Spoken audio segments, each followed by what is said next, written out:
Istorijos mokytojas. Romas džiaugiasi kūrybingai dirbančių pedagogų kolektyvu, o ypač jis vertina tai, kad dideliame mokytojų būryje, kurio daugumą sudaro moterys, vyrauja santarvė.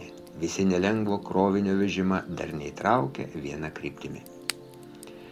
Istoriją vyresnėse klasėse dėsto Juozas, mokytojas jaunas, tik prieš keletą metų baigęs pedagoginį institutą. Aplankęs keletą jo pamokų, Romas beveik neturėjo pastabų, tačiau rado už ką pagirti. Tik nesupranta direktorius, kodėlgi mokytojas dažnai būna paniuręs. Atrodo, jog jis pastoviai skęsta kažkokiose paslaptingose, tik jam vienam žinomose liūdnose mintyse. Kartą, vėl susiruošęs pabuvoti Juozo pamokoje, Romas paklausė: o kokia bus šios pamokos tema jūsų auklėjamojoje klasėje? Pokaris. Kova su buržuaziniais nacionalistais, atsakė mokytojas. Įdomi tema. Neprieštarausite, jeigu pasėdėsiu pamokoje? Žinoma, prašau, direktorių.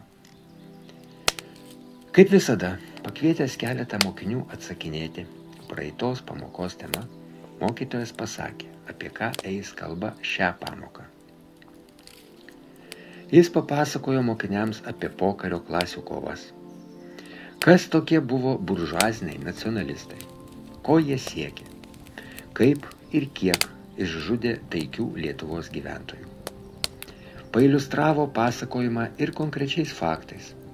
Mokiniai turi žinoti, kaip buvo nužudyti mokytoja Ona Sukackienė, tarybinė darbuotoja Izabelė Laukaitytė. Eiliniai kaimo gyventojai atsisakė remti naktimis iš miškų išlendančius ginkluotus vyrus. Baigęs pasakoti, mokytojas paklausė: o ar mūsų klasėje yra mokinių, kurių artimuosius nužudė buržuaziniai nacionalistai? Klasėje trumpam įsivyravo mirtina tyla, o mokytojas kantriai laukė. Sulaukė. Rankas pakėlė 3 berniukai ir 2 mergaitės. Mokytojo paraginti, jie ėmė pasakoti klaikias, šiurpą keliančias istorijas. Romas įdėmiai klausėsi gan nerišlių, jaudinančių mokinių pasakojimų ir stebėjo, kaip į tai reagavo mokytojas. Ir pamatė tai, ko visiškai nesitikėjo pamatyti. Vienam pasakojimo metu jis nusisuko, išsitraukė iš kišenės nosinę ir ėmė šluostytis ašaras. Kodėl neatlaikė Juozo nervai? Juk jam, istorikui, daug žinančiam apie pokario žudynes, visa tai negalėjo būti naujiena. Aplankytą pamoką Romas su mokytoju visada aptardavo tą pačią dieną. Tačiau šį kartą aptarimą direktorius atidėjo kitai dienai. Matė, kad mokytojas po šios pamokos tapo dar labiau paniuręs. Kai jie pagaliau prisėdo pokalbiui istorijos kabinete, Romas paklausė: ar galėčiau, Juozai, sužinoti, kas jūs pamokoje taip sujaudino? O gal ir jūsų artimieji pokario metu buvo atsidūrę tose baisiuose girnose? Buvo, atsakė mokytojas. Bet aš apie tai niekam nepasakoju. Nelogiška.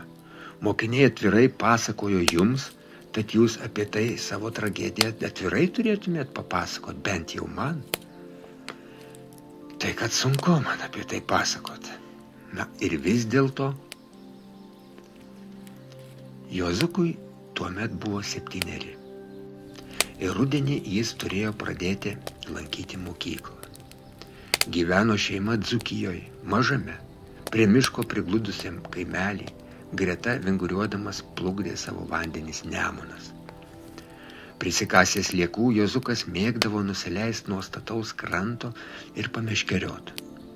Geriausiai kibdavo kilbukai. Juos įmėtosius ir tingiai šliuožinėjančius mylėtų dugnu berniukas matydavo sėdėdamas ant kupsto. Vanduo tada Nemune dar buvo tyras, tinkamas net atsigerti. Juozukas nekartą girdėjo tėvelį sakant, kad nurimus karo audrom ir gavus žemės tapo lengviau gyventi. Kad tikrai lengviau, berniukas suprato tada, kai tėvelis grįžo iš miesto, nupirkęs jam dailius batelius, keletą sąsiuvinių, o svarbiausia dėžutę, kurioje jis aptiko net 6 spalvotus pieštukus. Tie pieštukai ir sąsiuviniai jį labiausiai nudžiugino, nes iki šiol jis turėjo tik vieną, juodą pieštuką, o piešdavo senoje palėpėje aptiktoje knygoje. Deja, tėvelis pasakė, kad pasidrožti pieštukus leis tik tada, kai pradės lankyti mokyklą. Mėgo tuos juodų pieštukų piešti ir 4-metė sesutė Janinutė, bet kai piešdavo pieštukas dažnai lūždavo, jį reikėdavo drožti, o po kiekvieno padrožimo jis sutrumpėdavo. Bet pagaliau tas pieštukas pasidarė visai trumpučiukas, o piešti mergytė labai norėjo. Ir tada Juozukas, nutaikęs momentą, kai tėvelis buvo geros nuotaikos, paprašė jo leisti pasidrožti tuos spalvotus pieštukus, nelaukiant rudenėlio. Tėvelis leido ne tik pasidrožti, bet ir naujame sąsiuvinyje piešti.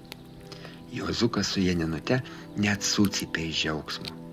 Tada mamytė pasakė, kad dabar jau kiti laikai, jei reikės, tėvelis nupirks daugiau pieštukų ir sąsiuvinių. O dar Juozukas žinojo, kad tuo met, kai jis pradės lankyti pradžios mokyklą, tėvelis nuveš mamytę į ligoninę, o paskui parsiveš jau ne vieną, o su broliuku arba sesute. Ir tada, kaip sakė mamytė, dar linksmiau bus gyventi. Ta pavasarį, kaip niekada gausiai pasipuošė žiedais obelys ir alyvos, kaip niekada gausių balsų margumynų prabilo lakštingalos. Iš tolimų kraštų sugrįžę gandrai ūkiškai tvarkė ant klojimo kraigo pavasario vėjų taršytą lizdą. Rytais klegėjo, čirškė, šiaudgalius į inkilus tąsę varnėnai. Pavasario darbymetis kaimo žmogui ir džiaugsmas, ir malonus nuovargis dienai gestant. Tądien tėvelis iki pat sutemų arė, parėjęs įvedė į tvartą prakaito alsuojantį bėrį, įsipylęs į dubenį šalto vandens ilgai prausėsi prie šulinio. Vakarieniauti šeimyną sėdo jau visai sutemus, ant stalo krašto uždegė žibalinę lempą. Bet pavasario tamsa tokia, kad visai nebaisu ją nerti. Kai pavalgęs Juozukas pakilo ir pasakė nubėgsęs į išvietę, atsiliepė Janinutė. Neglazu į būdelę bėgt pavalgius. Bet išgelbėjo tuo metu Juozuką būtent išvietė. Būdamas joje, berniukas išgirdo nepažįstamus vyrų balsus. Kas tai? Negi atėjo tie, kaip tėvelis sakė, urviniai, kogi jiems reikia vėlyvą vakarą. Bet tėvelis dar juos vadino ir naktibaldom. Negi atėjo būtent jie, urviniai naktibaldos. Juozukas tyliai prisėlino prie virtuvės lango ir greta vis dar sėdėjusių prie stalo tėvų išvydo 3 vyrus. Vienu jų veidą vagojo gilus mėlynuojantis randas. Tai gavai, rupūžė, iš bolševikų žemės? Užkimusių balsų sukriokė randuotasis. Ne iš bolševikų, o iš tarybų valdžios, atsakė tėvas. Girdėjai driežę, kai jis išvėmė. O juk tas bolševikų šliužas iš tavęs tyčiojasi. Suriaumojo greta randuotoje stovėjęs barzdotas vyriškis. Ir tada raudonasis, randuotasis, driežu pavadintas, taip trenkė tėveliui šautuvų per galvą, kad šis nugriuvo. Mamytė sukliko, o Janinutė cypdama puolė prie jos. O dar Juozukas matė, kaip tie vyrai pakėlė tėvelį ir pastatė prie sienos. Kai ėmė poškėti šūviai ir pabiro langų stiklai, berniukas nėrė į tamsą, parvirto prie krūmo ir ėmė kūkčioti, bet tuoj pat rankutę užspaudė savo burną. Jam pasirodė, kad tie urvinai naktibaldos išėjo į kiemą. Juozukas girdėjo, kai vienas iš atėjūnų paklausė. O ką su ta pilvota boba darysim? Ana dar nenudvėsė. Dar visą orą gaudo. Surišk jai rankas, užmauk ant galvos maišą ir nuridenk nuo kranto į Nemuną, atsakė driežu pavadintas. Ilgai gulėjo ir drebėjo Juozukas greta serbentų krūmo, bijodamas pajudėti. Ir tik tada, kai pradėjo šviesti, pakilo, apsidairė ir nubėgo pas kaimyną dėdę Martyną. Jis nieko nepajėgė jam pasakyti. Verkdamas drebėjo, mykčiojo. Drė, drė, drė. Tėvelį ir Janinutę kaimynai pirkioje rado kraujuose paplūdusius. Greta mergytės kūnelio gulėjo išmėtyti spalvoti pieštukai ir sąsiuvinis, kuriame Janinutė nupiešė besišypsančią saulutę. Ant tos saulutės matėsi purvino bato pėdsakas. Mamytės kūną su maišu ant galvos ir spygliuota viela surištom rankom po 2 dienų iš Nemuno ištraukė žvejai. Jozukas buvo nuvežtas į vaikų namus, bet mokyklą pradėjo lankyti tik po metų. Jo psichinė būklė ir sutrikusi kalba ilgai kėlė rūpestį medicinos darbuotojams. Kai Juozas baigė pasakot, Romas ne iš karto ryžosi prabilti. Kokie likimai, pagalvojo. Juozo tėvai ir sesutė tos pačios negausios tautos atstovų buvo nužudyti. Mane su tėvais taip pat lietuviai iš gimtojo krašto į Sibirą ištrėmė. O kiek daug panašių likimų. Ir kodėl suviem savus reikėjo tada naikinti? Baisu, pagaliau tarė direktorius. Ir norėdamas nukreipti pokalbį kitą linkmę paklausė. O kokia bus toje klasėje kitos pamokos tema? Ta pati. Klasių kova pokario metais, atsakė mokytojas. Reikės su mokiniais apibendrinti tai, apie ką kalbėjom, padaryti išvadas. Jie turi žinoti priežastis tos beprasmės ir žiaurios kovos išnaikinusios tūkstančių žmonių, kurie niekada nepaėmė į rankas ginklo. Neprieštarausit, jeigu aš ir šį kartą šioje pamokoje pabuvosiu? Na ką jūs, direktoriau, ateikit? Tuo apibendrinimu ir pradėjo mokytojas pamoką. Ir kaip visada, nesistengė mokiniams primesti savo nuomonės, jis juos vertė mąstyti ir kaip prityręs vadovas vedė prie tikslo. Norėčiau, mokiniai, pateikti jums klausimų, atsakymą į kurį ieškau ne 1 metus. Tikiu, kad jūsų mintys padės bendromis jėgomis suformuluoti išsamų atsakymą. O klausimas lyg ir paprastas. Kokios priežastys sukėlė tą žiaurę ir beprasmę pasipriešinimo tarybų valdžiai kovą pokario metais? Aš pasiruošęs įdėmiai jūsų atsakymus išklausyti, o užrašyti juos lentoje, žinoma, sutrumpintai kviečiu Birutę. Labai jau dailiai rašo. Ir prasidėjo. Rankas pakėlė beveik visi mokiniai. Ir Birutė vos spėjo barškinti kreidą. Į mišką vengdami bausmės išėjo žydšaudžiai. Jiems reikėjo maisto, todėl naktimis jie plėšė kaimo žmonės, o tuos, kurie nenorėjo duoti, žudė. Kitas. Ginklą paėmė pirmiausia tie, kuriuos tarybų valdžia nuskraudė nacionalizuodama darbo žmonių prakaitų sukurtus turtus. Kitas. Kovoti su tarybų valdžia savo buvusius pakalikus paliko besitraukiantys vokiečiai. Jie ir paruošė jos kovą ir apginklavo.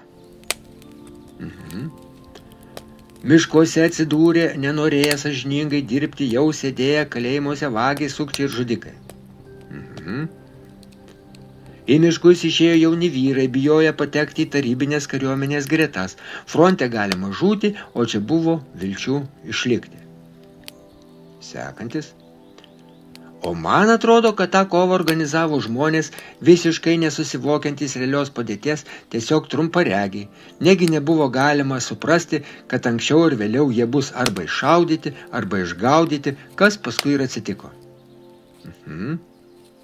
Tie, kuriems nepatiko tarybų valdžia, tikėjo Amerikos radijo paistalais apie netrukus įvyksiantį taip vadinamą Lietuvos išvadavimą, o laukdami to išvadavimo žudė palankiai tarybų valdžiai sutikusius žmonės. Mokiniai vis kėlė ir kėlė rankas ir bėrė subrandintas mintis, o Birutė skubėjo užrašyti. Kai pasisakė visi pageidavę, Juozas pakvietė prie lentos berniuką, kuris mokytojų ir klasiai padedant ėmė braižyti schemą, padėjusią vaizdžiai pamatyti, kas ir kodėl pokario metais organizavo baises tautiečių žudynes. Romas įdėmiai sekė pamokos eigą. Stebėjo mokinių reakciją į savo draugų ir mokytojų žodžius ir žinoma negalėjo nepastebėti, kad tik vienas mokinys, Egidijus, sėdėjo susiraukęs. Nė karto nepakėlė rankos. Jo mintys regis klajojo kitur, už šios skaudžios Lietuvai temos ribų. Tačiau Romas apsiriko. Kai atrodė, kad visos mokinių išsakytos mintys sudėliotos ir surūšiuotos, Egidijus pakėlė ranką. O aš manau, ir mano tėvai taip mano, kad tai buvo lietuvių tautos kova prieš Lietuvą okupavusius rusus ir į miškus išėjo būtent geriausi ir drąsiausi Lietuvos vyrai. Egidijaus žodžiai žaibu įsiveržė į klasę. Mokiniai sujudo, subruzdo, vėlėme kelti rankas, o Romo žvilgsnis nukrypo į mokytoją. Buvo įdomu, kokia linkme jis dabar pakreips pamokos eigą. Juozas pabalo, tačiau pamoko ir toliau vedė jam būdingu ramiu tonu. Matau, kad daug kas iš jūsų nori Egidijui atsakyti. Tik norėčiau, kad kalbėtumėt argumentuotai. Kalbėjo mokiniai vėl vienas po kito, raginti jų nereikėjo. Galop buvo prieita išvados su klaustuku jos gale.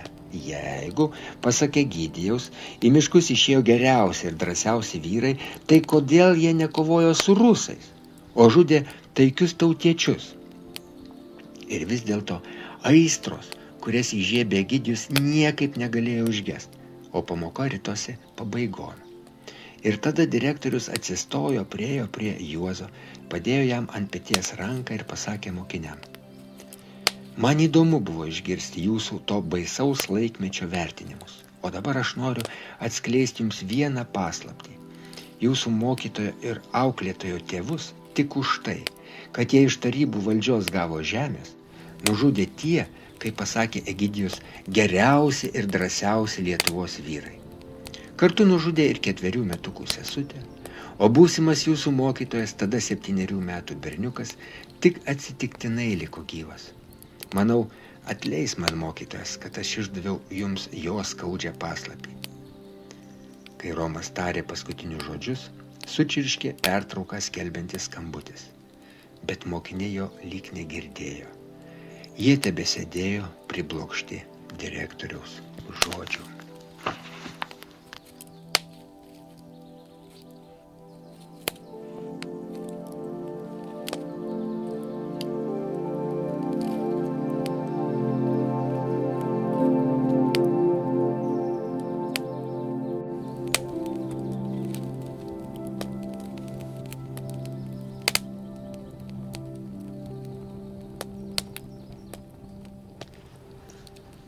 Sūnus. Vienturtį Romo ir Verutės sūnų, Andriuką, prisiskaičiusi įvairiuose leidiniuose pasirodančių tėvo straipsnių, ėmė vilioti žurnalistiką. Sėkmingai pradėjęs studijas, ėmė spausdintis ir buvo pastebėtas kaip gabus būsimasis spaudos darbuotojas. Įgijęs diplomą, nebuvo pasiųstas, kaip dauguma jo draugų geltonsnapių, patirties semtis daugiatiražiniuose arba rajoninėse laikraščiuose. Jį po savo sparnu pasivadino respublikinio leidinio redaktorius. Pirmieji žingsniai lengvi nebuvo. Tačiau Andrius sparčiai brendo ir netrukus redaktorius pasakė, kad metas būtų jam ir po Respubliką pavažinėti, ištirti sudėtingesnį skundą, parašyti galbūt net ir kibirkštis išskeliantį felietoną. Bet felietonui dar teko palaukti aštrėjančios Andriaus plunksnos. Kartą pasikvietęs, jį redaktorius pasakė: teks tau, Andriau, leistis komandiruotėn į Dzūkiją.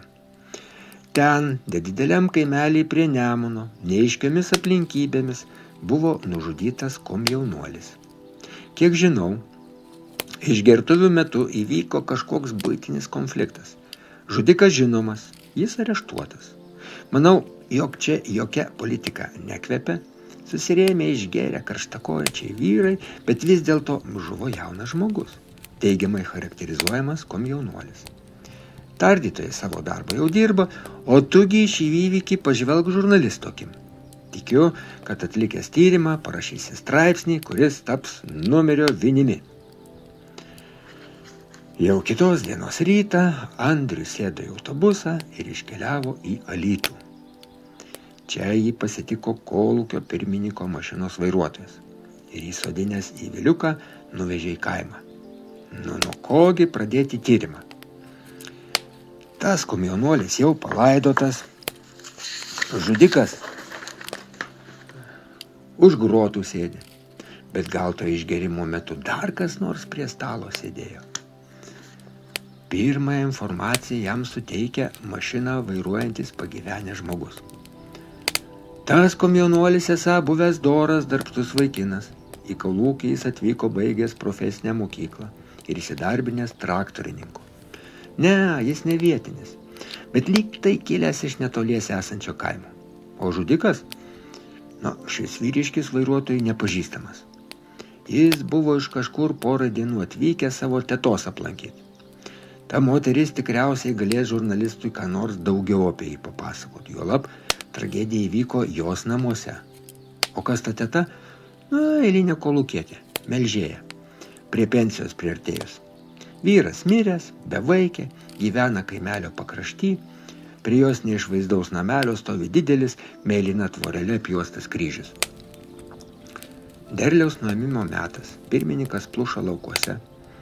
Andrių prie kontoros pasitinka jaunas agronomas, kolūkio komjaunimo organizacijos sekretorius. Jis pasiruošė žurnalistui padėti, puikiai charakterizuoja žuvusį traktorininką Stasį.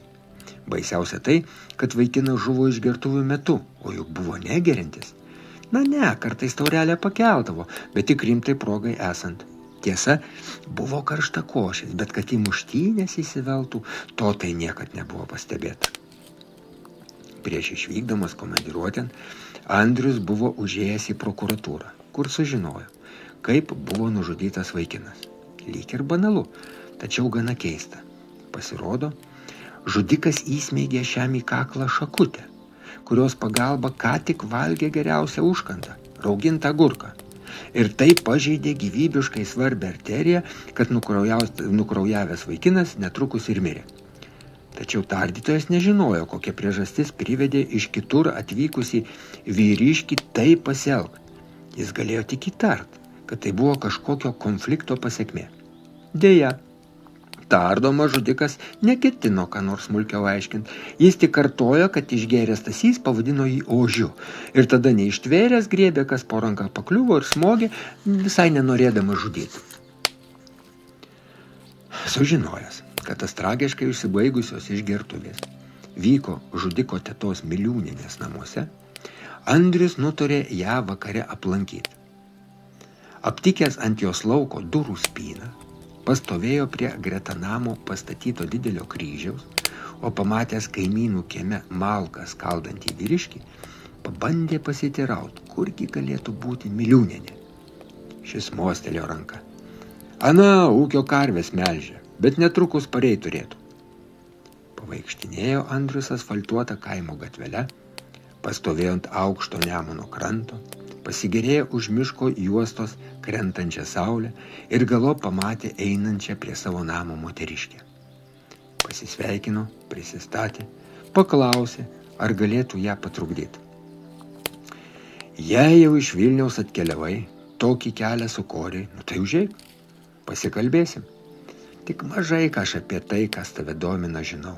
Viskas įvyko tuomet, kai aš buvau išėjus karvių melžti. Pasak Miliūnienės, tas jos giminaitis Algis buvo atvykęs ją malkomis aprūpinti. Parvežti jas iš miško traktorium prikalbino Stasį, o kai darbai buvę užbaigti, ji pastatė vyram ant stalo butelį naminukės, paruošė užkandos ir išėjo.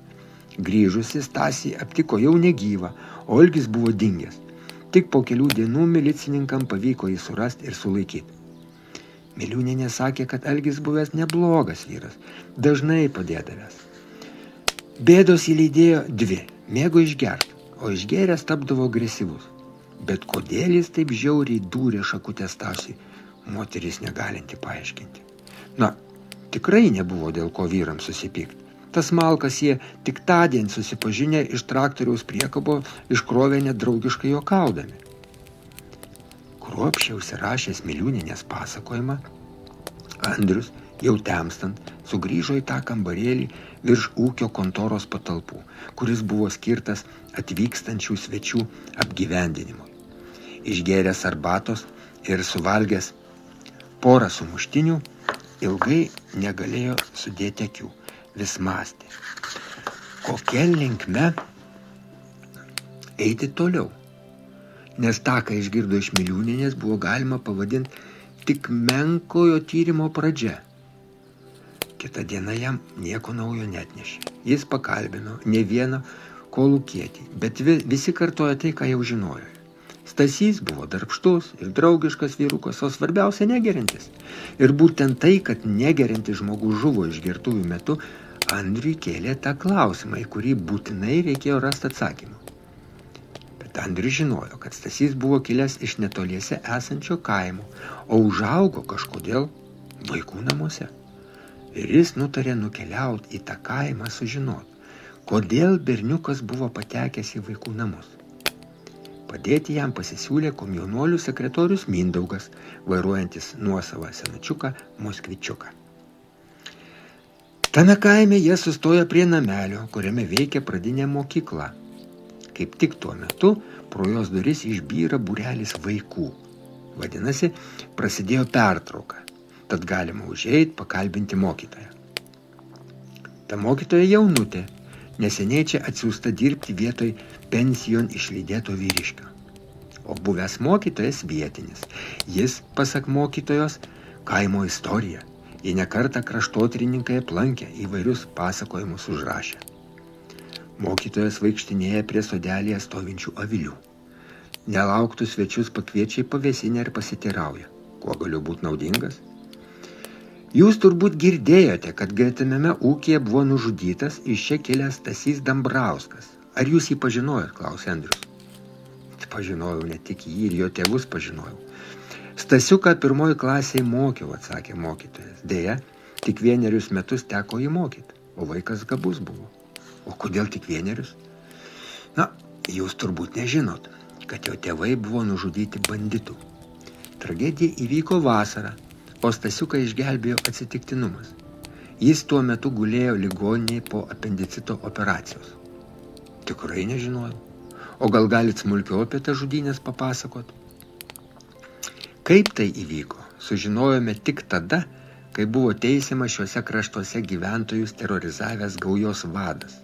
Jo pavardė Katinas, o pasivadinęs jis buvo Driežu. Pas Dambrauskus jis su savo bendrais apsilankė naktį. Tik naktimis jis ir išlįsdavęs iš miško. Dambrauskai davė jam reikalaujamo maisto. Viskas būtų gerai užsibaigę.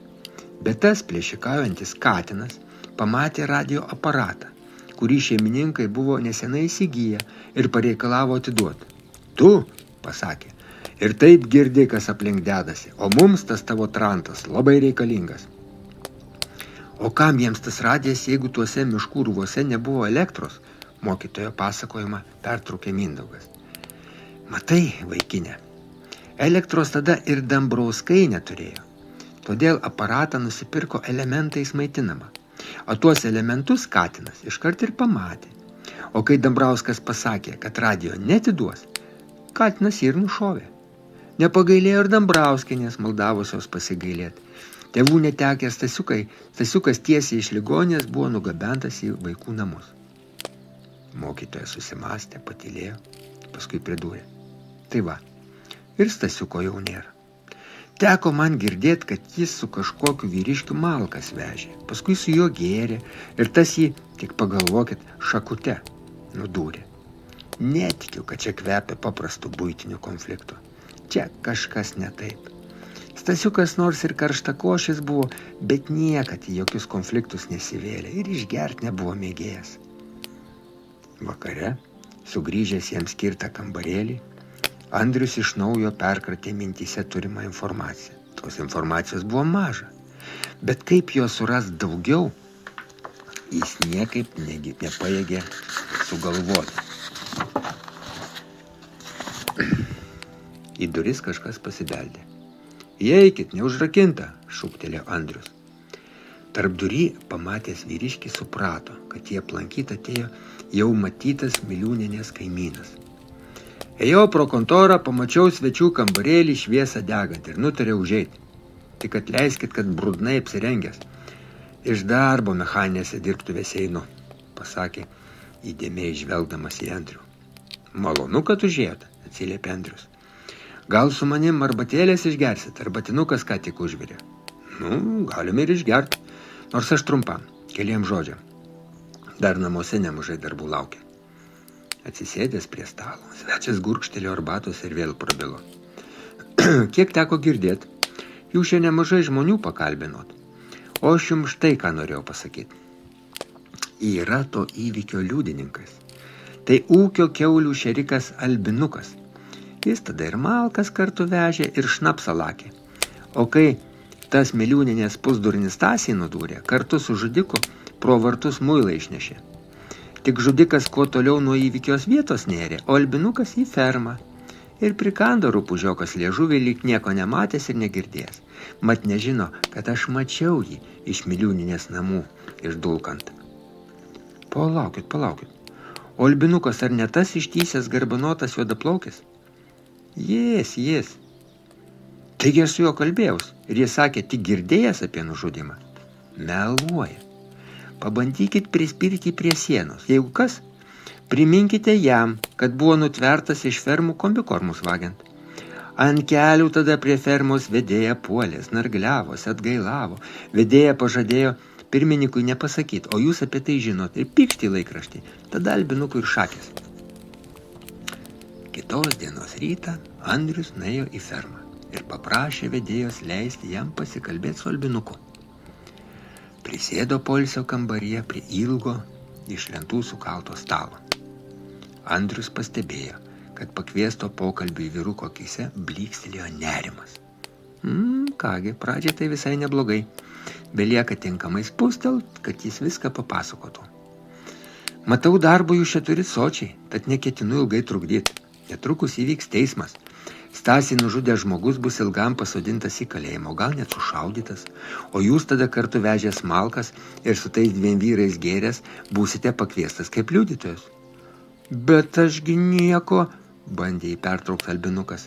Bet jūs viską žinot, dabar jau Andrius pertraukė jį. Ir negalvokit, kad niekas jūsų nematė malkas vežant ir iš Miliūnienės namų su žudiku bėgant. Jūsgi nežudėt. Tai kodėl nepapasakot, kaip viskas vyko? Ir kodėl tada, kai aš jūs kalbinau, man melavot, kad nieko nežinot? Albinukas tylėjo dešinę ranką maiginamas kairiosios pirštus. Gretoje rankų ant stalo lentos blizgėjo riebaluota dėmė, kurioje ganėsi kelios per vasarą nusipinėjusios musės. Ir staiga jis tėškė plačių delnų į tas begėdiškai drąsias muses. Vieną nugalabytą apskretusios triukės rankovę nubraukė ant grindų. Atsidusęs ištarė.